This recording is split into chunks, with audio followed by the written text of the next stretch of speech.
Welcome to ETV prime. Visakha ఉక్కు factory Vizag steel ప్లాంట్ని ప్రైవేటీకరణ కాకుండా ఆపడంలో కూటమి ప్రభుత్వం ఎప్పటికప్పుడు విఫలమవుతోంది.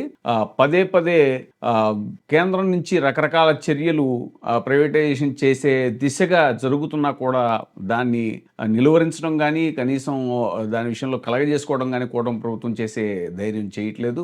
చంద్రబాబు నాయుడు గారు కూడా పదే పదే అప్పట్లో నష్టాలు వస్తున్నాయి, నష్టాలు వస్తే ఎక్కువ నష్టాలు వస్తే భరించడం కష్టం అనేటువంటి మాట తరచుగా వాడేవారు. అసలు వాస్తవానికి వైజాగ్ స్టీల్ ప్లాంట్కి నష్టాలు రావడానికి కారణం దానికి ప్రత్యేకమైన గనులు ఆ స్టీల్ ప్లాంట్కి కేటాయించకపోవడమే అనేటువంటిది అందరూ మాట్లాడుతున్న విషయమే. కానీ కూటమి ప్రభుత్వంలో ఉండి ఎన్డీఏతో అలయన్స్లో ఉండి క్యాప్టివ్ మైండ్స్ని తీసుకురావడంలో కూడా కూటమి ప్రభుత్వం ఫెయిల్ అయింది అనేటువంటిది ప్రజా సంఘాల నుంచి అలాగే స్టీల్ ప్లాంట్ కార్మికుల నుంచి అందరి నుంచి వస్తున్నటువంటి మాట. ఇక ఉద్యమం రూపం దాల్చుతోంది, బాగా వైసీపీ ఈ ఉద్యమంలోకి ఎంటర్ అవుతోంది అనే విధంగా పరిస్థితులు ఉన్నప్పుడు మళ్ళీ రకరకాల మాటలు చెప్పడం కూడా, మాట మార్చడాలు కూడా చూస్తున్నాం మనము. తాజాగా కూడా అవుట్ సోర్సింగ్ అనేటువంటిది కొన్ని విభాగాల్లో అవుట్ సోర్సింగ్ తప్పనిసరి అంటూ కూడా మళ్ళీ చంద్రబాబు నాయుడు గారిని ఊరుజాటం కూడా చూసాం. ఇప్పుడు తాజాగా విశాఖ ఎంపీ బాలకృష్ణ అల్లుడు భరత్ ఆయన కొన్ని వ్యాఖ్యలు చేశారు. స్టీల్ ప్లాంట్ కార్మికుల మీద ఒక అనుచితమైన వ్యాఖ్యలు లాంటివి చేశారు ఆయన.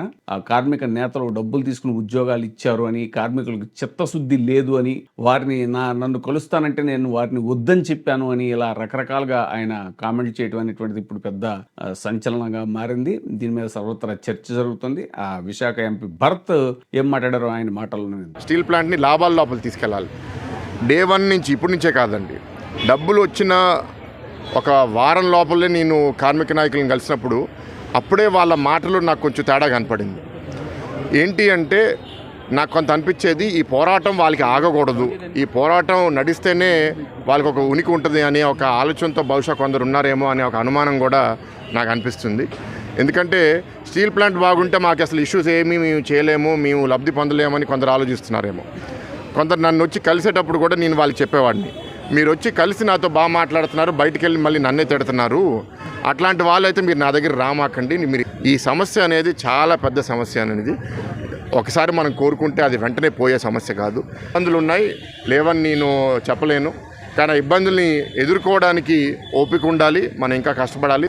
ఇవాళ జీతాల గురించి సమస్యలు ఉన్నాయి, లాభాల గురించి సమస్యలు ఉన్నాయి, కాంట్రాక్ట్ వర్కర్స్ గురించి సమస్యలు ఉన్నాయి.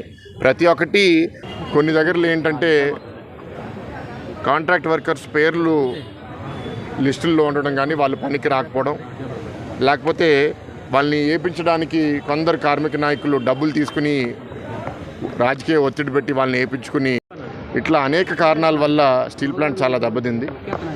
బహుశా ఇవాళ ఉన్న మేనేజ్మెంట్ వాటిని కరెక్ట్ చేసే ప్రయత్నంలో కొన్ని కఠిన నిర్ణయాలు తీసుకున్నప్పుడు నిజంగా అర్హులైన కార్డ్ హోల్డర్స్ కూడా వెళ్ళిపోవడం అనేది అది దురదృష్టం. ఎందుకంటే మేము కూడా అనేక సార్లు వాళ్ళకి చాలా క్లియర్గా చెప్పడం జరిగింది, కార్డ్ హోల్డర్స్ మీద ప్రభుత్వం చాలా కమిటెడ్గా ఉంది. వాళ్ళందరినీ ఎవరైతే బాగా పనిచేస్తున్నారో, వాళ్ళు పని చేయకపోతే మనం ఉంచమని మేము చెప్పలేము, వాళ్ళు కూడా ఏదైనా తప్పు చేస్తే వాళ్ళు తీసేసేయాలి. కానీ ఇప్పుడే సబ్స్క్రైబ్ చేయండి, లైక్ చేయండి, షేర్ చేయండి. ఈటీవీ ప్రైమ్, నీ ఉత్తమాభిరుచుల సమ్మేళనం.